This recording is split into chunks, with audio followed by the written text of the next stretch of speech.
बेहद की परम परम परम महाशांति है, महाशांति है,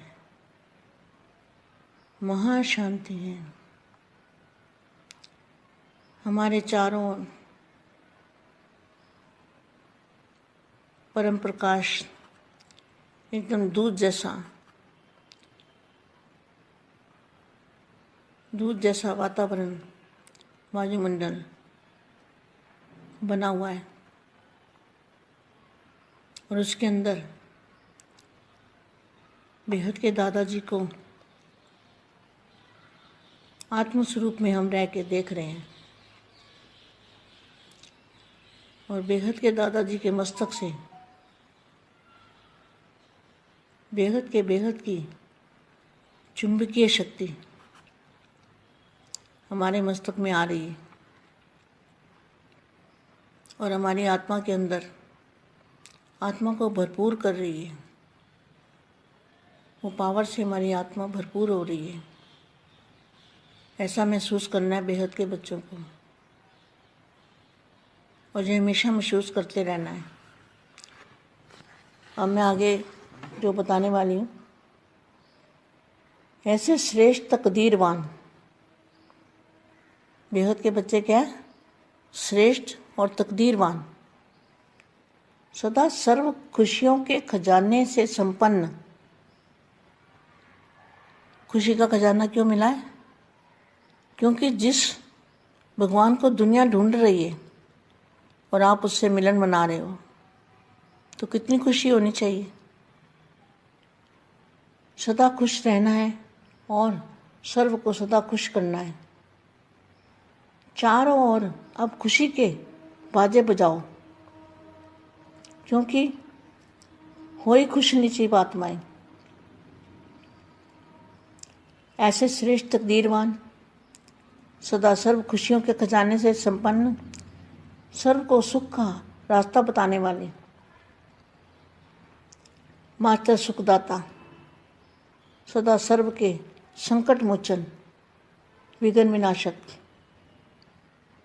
ऐसी श्रेष्ठ आत्माओं को,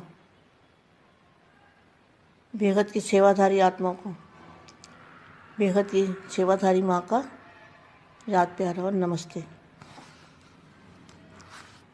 आज मैं ये बता रही हूँ, आज मैं ये पढ़ रही हूँ जो वाणियों के अंदर सबसे पहले लिखा हुआ है पेज पे, हेडिंग, जिसको सूचना भी कहेंगे। तो इसमें क्या लिखा है? अविनाशी और अनमोल खजाना इस वाणियों में दिया हुआ है। अविनाशी और अनमोल खजाना इन वाणियों के अंदर है। उससे मिलने वाले अपार सुख का हम कैसे वर्णन करें। आत्मा के लिए उस खजाने में सर्व प्राप्तियां समाई हुई है। इन अव्यक्त महावाक्यों को पढ़ते पढ़ते अथवा सुनते सुनते ही आत्मा को ऐसा अनुभव होता है कि वह देह से न्यारी और शांति से शीतल हो रही है।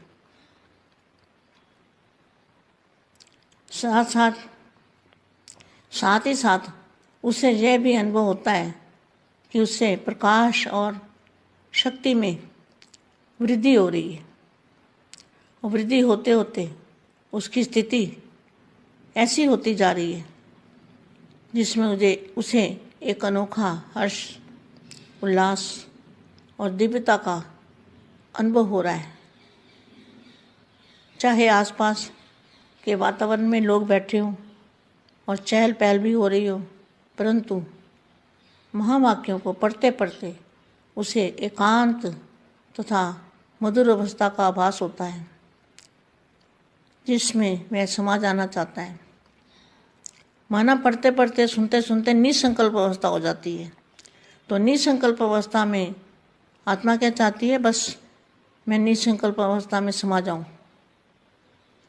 वाणियों के अंदर बहुत कुछ खजाने हैं, हीरे मोती हैं और खजाने भरे पड़े हैं, जिन खजानों को हम ढूंढते हैं। और बच्चों को ढूंढ ढूंढ के देती हूँ मैं। कलयुग के इस दौर पे फिर हल और बल की प्राप्ति, हल और बल की प्राप्ति। हल माना हर चीज़ का हल, कोई भी विघ्न हो उसका हल है इसमें, और बल भी मिलता है। तो कलयुग के इस दौर में माया का प्रभाव प्रबल है, परंतु निश्चित जानिए कि इन अव्यक्त वाणियों में दुर्बल से दुर्बल आत्मा को भी इतनी शक्ति वरदान में मिलती है, वरदान की इतनी शक्ति का वरदान देने की क्षमता है कि वह माया के वार की सफलतापूर्वक रीति से सामना कर सके। माया का कोई भी रूप ऐसा नहीं है जिससे छुटकारा पाने के लिए इन वाणियों से हल और बल न मिले। मनुष्य आत्मा के ऐसे संस्कार जिनसे उसे अशांति मिलती हो, इन अव्यक्त वाणियों के अध्ययन से वो मिटने शुरू हो जाते हैं। इन वाणियों के अंदर इतना बल मिलता है।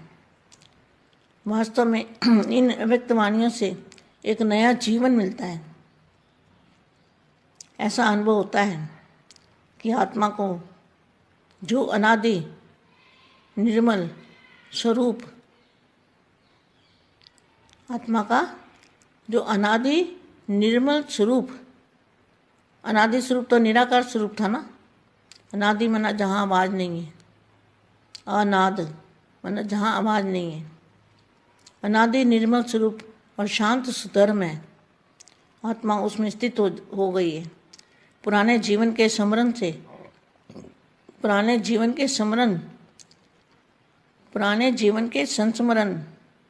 संस्मरण ओझल और अतीत में विलीन होने लगते हैं और नए स्वर्णिम सुमधुर स्वच्छ जीवन के स्मरण उभरने लगते हैं और आत्मा को ताजगी, तल्लीनता और तृप्ति मिलती है। इन वाणियों के अध्ययन से इतनी बड़ी प्राप्ति होती है। अब आगे क्या लिखा है? विशेष बात तो यह है कि मन को ऐसी संतुष्टता का अनुभव होता है कि जीवन सफल हो रहा है और दूसरों की सेवा का सुपुरुषार्थ हो रहा है। उदाहरण के तौर पर एक वाणी में अव्यक्त संकल्पों द्वारा विश्व की सेवा करने की प्रेरणा मिलती है। उसका दूसरा तरीका भी बताया गया। स्पष्ट है कि यदि हम ऐसे पुरुषार्थ में लग जाएं जिसमें दूसरों का जीवन बदल जाए, संकल्प बंद हो जाए, तो एक बहुत बड़ी प्राप्ति हो सकती है और उन्नति हो सकती है। दूसरों को शांति एवं शुद्धि देने रूप सेवा की आशीर्वाद भी मिलती है और यही अंतवाहक अथवा अंतवाहक शरीर धारण करने के बारे में बात कही गई है। यह अव्यक्त स्थिति तो राजयोग की एक बहुत बड़ी प्राप्ति है। अव्यक्त स्थिति, व्यक्त में अव्यक्त स्थिति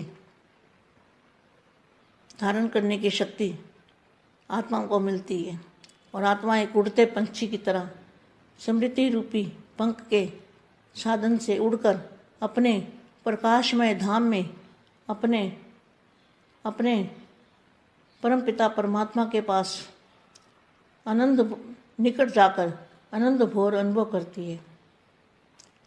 ऐसे जो महान लाभ देने वाली अव्यक्त वाणियाँ हैं, इन्हें बार बार पढ़कर मनन करने और जीवन में धारण करने की आवश्यकता है। यह आत्मा का सौभाग्य है, सौभाग्यशाली आत्मा है।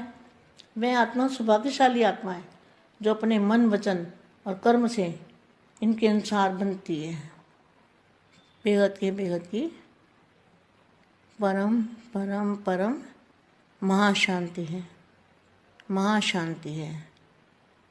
महाशांति के सागर में अपने आप को बस चारों ओर महाशांति का सागर, यही देखो, इसी से प्राप्ति होगी, एनर्जी आएगी, शक्ति आएगी, बल मिलेगा। और बाप को याद करो। बेहद की परम शांति सोचो, बोलो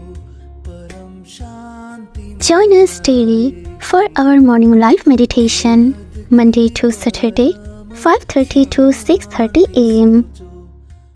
Join us daily for live meditation, 10 p.m. to 11 p.m. on YouTube Live. Subscribe now. Website www.paramshanti.org. Email us anand@paramshanti.org. Like, share, subscribe. Join today. बेहद की परम शांति सो